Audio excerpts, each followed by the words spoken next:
Tomorrow, Ashers! Stephen has once again delayed the quarterly creative director letter, but fear not, he has confirmed that the letter will contain the official dates for the upcoming Alpha 1 test. Most likely, this year, that will lift the non-disclosure agreement on the game completely. Development and community feedback can finally kick off in full swing. Think of today's video as an Alpha 1 primer with information on what to expect from the first public test of Ashes of Creation. This includes features, classes, etc. I'll get into it shortly. Let's jump straight in.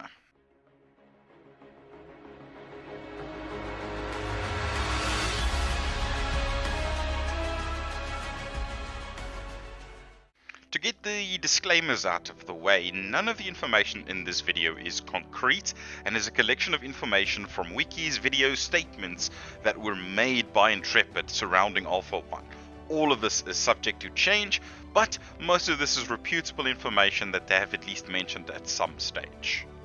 While the info from the pre-alpha videos that the devs have provided to it looks great and way more complete than I would normally expect from a game that has been in pre-alpha or even alpha itself, it's important to note that your expectations need to be kept under control, as the point of an alpha is to test and provide feedback. I assume that Alpha 1's goal is to test the very basic features and functionality of the game and to get feedback from the community around these specific features. Stephen has especially said this a million times, that the UI itself is something that we should not be focusing on, as that is the most placeholder of placeholders, according to him. With that out of the way, we can get into pretty much where we are going to play, as in the physical area. The devs have referred to this place as the Alpha Island on more than one occasion, and this encompasses about 20% of the total world map, with what seems to be at least 3 different biomes that can be found.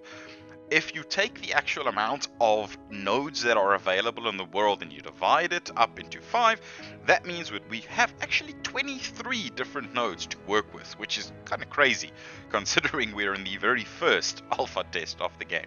This area can be found in the northwestern portion of the map. It's not really an island, it is physically connected to another continent, but that's what they've been calling it, so we're going with that at the moment.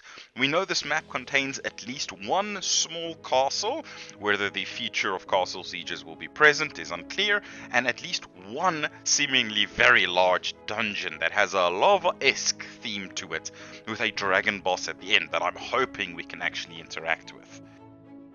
In terms of classes, all of the base archetypes will be playable during the Alpha 1 test. At least that was what was initially planned. We will be capped at level 20, which means we will not have access to any of the secondary archetypes, as a result not be able to make classes as in a combination of 2 archetypes, which makes sense since secondary classes only unlock at level 25. This means that we are pretty much not going to see any form of the augment system at all. I've already covered the basics of how classes are pretty much expected to play out in the game, and you can check that link in the comments below if you just want to see some more information. 4 of the 5 parent races will also be available to play. I'm actually not 100% sure if they meant to say 4 races, as in the separate 8 races plus then the Talnar being available, and them counting 4 as that, or if they mean the 4 parent races excluding the Talnar. My assumption is that the base races, as in the parent races, the Ailean humans, the Dunzenkel dwarves, Kaivek orcs, and Pyrian elves, will be playable with their 2 sub-races each. You can check out the video again in the description below for some context on the different races and how they are built around a little bit of lore and some speculation there as well. Since we're already on the subject of characters, the character creation will obviously be present, because how else are you going to actually get into the world and play the game? I assume it's going to be not fleshed out at all. They are heavily working on the different models and stuff in the game, and Stephen has said that the character creator will be highly customizable, but I don't expect this to be within Alpha 1. It is not something you need to worry about, it will come later. My assumption is in betas. Moving on to the different features that are planned for Alpha 1 to be coming soon. Yes, guys, soon. Get hyped.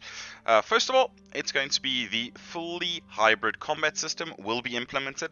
This won't be all skills, but it will at least include a variety of both combat in the terms of action as well as tab targeting skills, just to test that out and how fluid combat might be. A lot of feedback should be given here by you guys. It is the most important part of any MMO.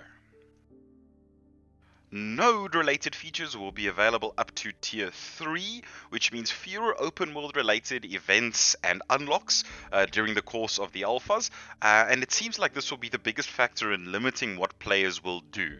That means that most of the early game questing, which will also be in the game, in the form of tasks, events, and other tie-ins into the node system, will be quite limited. So I don't expect a massive variety of different quests, but quests and nodes will be pretty much fully fleshed out up to a point. Since nodes are capped, we're going to see a lot of simplistic variety in quests, but I expect the kind of development fluff or immersive questing to come in later. We will get a taste of open world PvP pretty early on in the alphas, guys. This will be available with a fully functioning corruption system. You guys have got to try and test this thing to its limit. Try and break it as much as possible. We need a lot of feedback for this, simply because it is a core of the game and we don't want to be grieved or have people rampaging or any kind of thing like that. So please, guys, spend a lot of time in testing the open world PvP. For the traders out there, the marketplace and economic features will be available as well. This includes player-run shops and all kinds of ways to trade with each other. So that's going to be pretty cool. I don't think that's too much of a feature that's going to need a lot of testing, but needless to say, it'll be fun to at least interact with people with your resources. As you would expect from a game that has pretty much only made it to alpha, there's quite a few features and stuff that will be either not fleshed out or unclear whether they're going to make it. This list includes quite a few things, but I'm pretty much just mentioning them because we don't know to what extent we'll see them.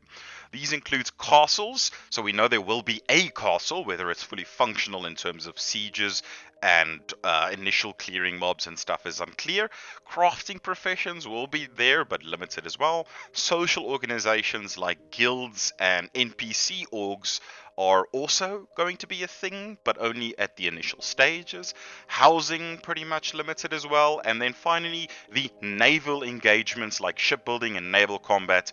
I personally don't think we'll make it at all, but it was officially stated that it might make it in, so just honorably mentioning it out just to let you guys know. Since the early game questing will be available, I expect mounts to be present, at least the very lowest tier of mounts. So that's simple stuff like horses and basic mounts.